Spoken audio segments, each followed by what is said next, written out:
Ireland. Yeah, Ireland is in the whole energy question, and who has energy and who doesn't have energy is a very fundamental one now. And we need, as we emerge the green economy, to work with the black economy and the green economy together. This is why I have won the investment from the oil companies to help make this shift happen on a scaled level. Let the rich buy the oil. That's great. They have the money to do so.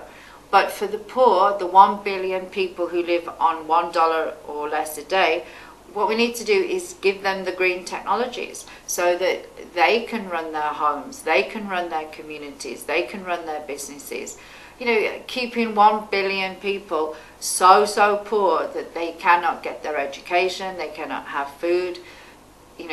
The things that I have seen across Africa, women who end up selling their babies to witch doctors because they're so poorly nourished that they don't have breast milk to feed their own babies.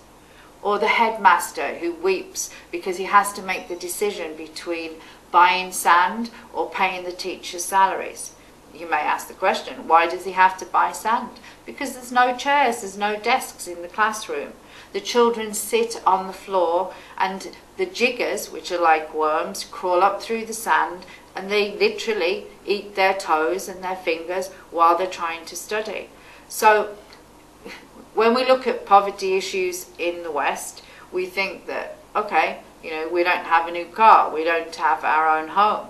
But I'm talking about poverty issues that are really the daily sustainability, the ability to drink any water, let alone clean water, the ability to have food that energizes your body, the ability to have education or to have healthcare.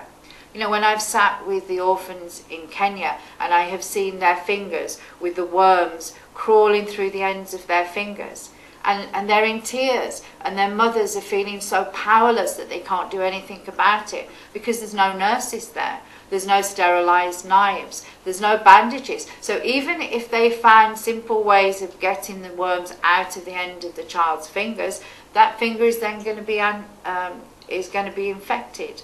And so these are the real poverty issues that we have to deal with in the world. To have 1 billion people living like this is not the way that we should be living our lives.